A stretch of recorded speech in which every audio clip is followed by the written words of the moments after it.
we want to go ahead and make sure that there's clear information out there. So I think the first thing that we would mention is that this process is not unique to Seattle at all.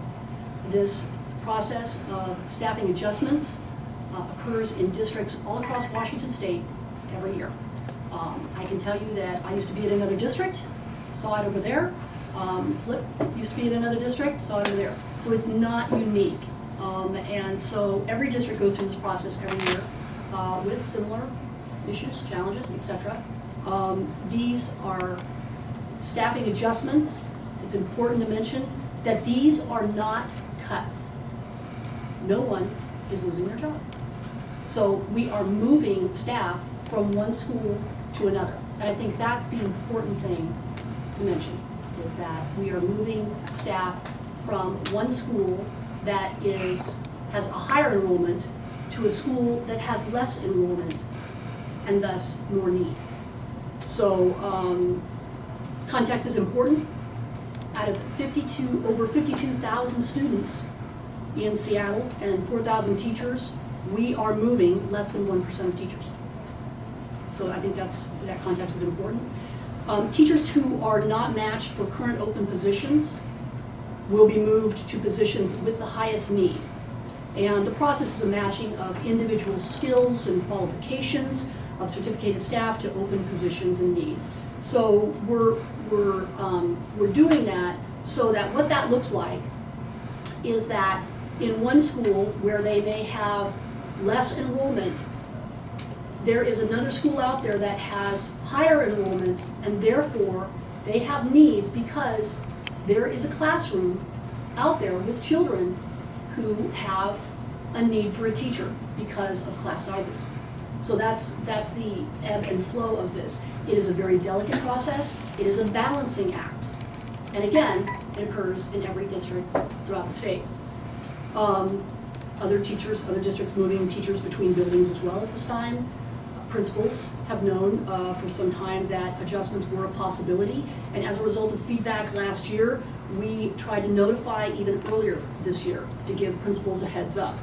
So the staffing adjustments, another point is that they're matched with limited state funding to student needs across the district.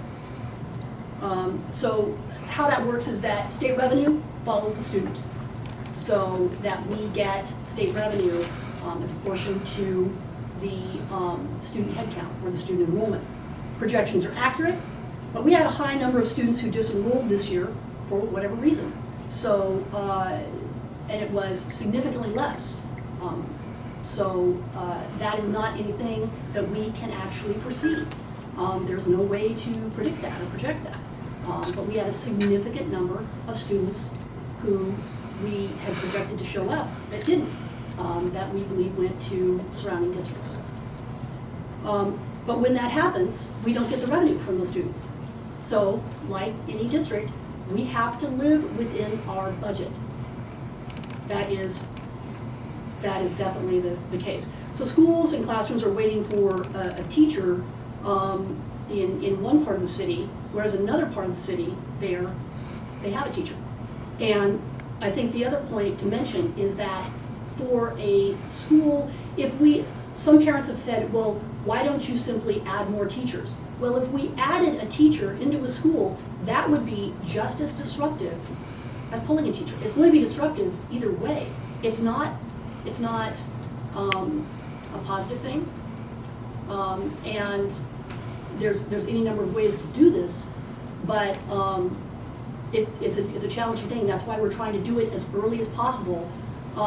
We have had requests to wait, slow down the process, but the longer we wait, then the more students are embedded with the teacher, they're connected to the teacher, and so we think that waiting later is going to be even more disruptive to a student, and that's not what we want to do.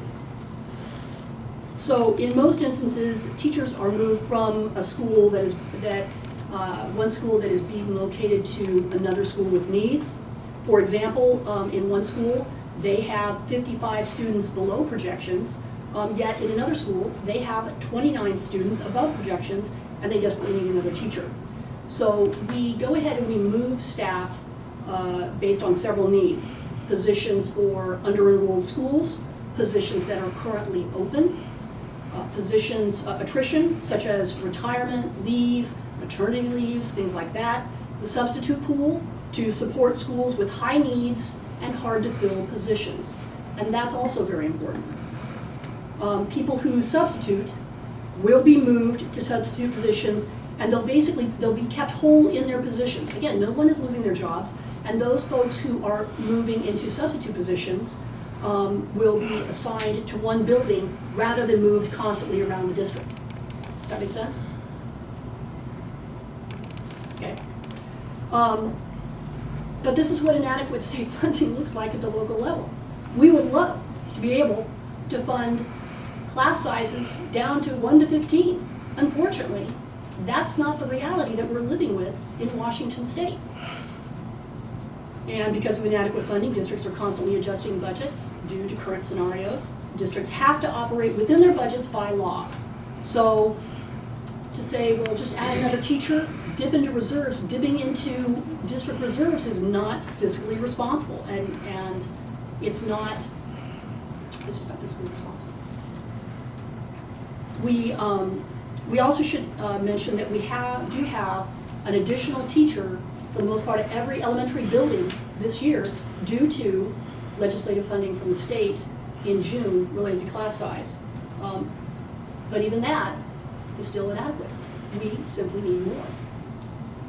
So in response to schools, we have given principals more time this year for implementation.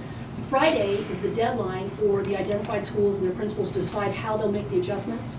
Principals can identify volunteers willing to transfer to another school, or identify those with least seniority in Washington State. And then they turn in their alternative funding to restore eliminated positions if at all possible. And so by this Friday, we should know all the staff who are being moved, but it's still a very fluid process. And staff moves should be in place by October 26th. So that's kind of the process. Did I leave anything out? I mean, I think we've heard a lot of confusion about why is this happening, and again, this happens in every district all across Washington State. I can attest to it. I think the context is important. Seattle is a very large district. We're talking 98 schools, thousands of staff, hundreds and hundreds of classrooms. So, but I think that the projections have been very accurate where they can be, and then, for situations like having a significant drop in the number of students showing up at the first week or so of school, I don't know how you project that. Our projections have been historically very accurate.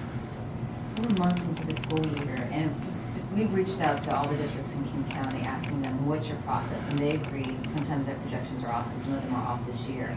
But they've either just basically swallowed the difference, just kept things in place, or they made their changes within the first week of the school year. Can you explain why it takes Seattle, a month to figure this out? What's the whole? Well, I think that's interesting because just I saw a social media comment by a teacher in another surrounding district that said, we've been going through this for 5 weeks. It's awful. So I don't want to call out another district, but I can guarantee you that if other districts are saying they've got everything wrapped up within a week, that would not be my experience having worked in another district. I just called a lot of the districts this morning, and there's only one district that told me they moved 1 or 2 teachers. So. And who was that? Highline. So, well, Maybe again, unusual year. I would say that's extremely unusual because again, having worked in another district, it's a process of what they call adds and pulls, and so I know for a fact that in other districts that they have moved teachers between buildings. So I think that they're saying that absolutely their projections were so on track and that they had no surprise. And I will share it with you that going through the process, I was surprised at how many circumstances you have where, for whatever reason, parents do not enroll students before the start of school. There are a lot of students that simply show up on the first day of school. Flip has been a superintendent in another district, so maybe he can add context to that. Yeah, if I can add just a little bit on the timing piece. So there are a couple of timelines that we look at. Every year, all states do an official report on October 1. So a lot of school districts that wait until that time. There's an official count that goes to OSPI for all districts to report their enrollment. But before that, for us, we look at it at least a 10-day count, because as Jacque was stating, we have a lot of parents who enroll after the school year starts. And there are other parents who have decided to pull their children out, but they haven't notified the school or let anybody know. So sometimes we could have someone showing up as absent, but we don't pull them until it's been 10 consecutive days that they've been out. So that's why we wait at least the 10 days. And this year, obviously, we started a little bit later, so our first day of school was later than projected. Our original timeline was to still work with that 10 days, but that would have been closer to the third week of September and not September 30th. So in our ideal timeline, we had much more time to work with that, but because we started later, we kind of ran up against some other timelines that we had to report on.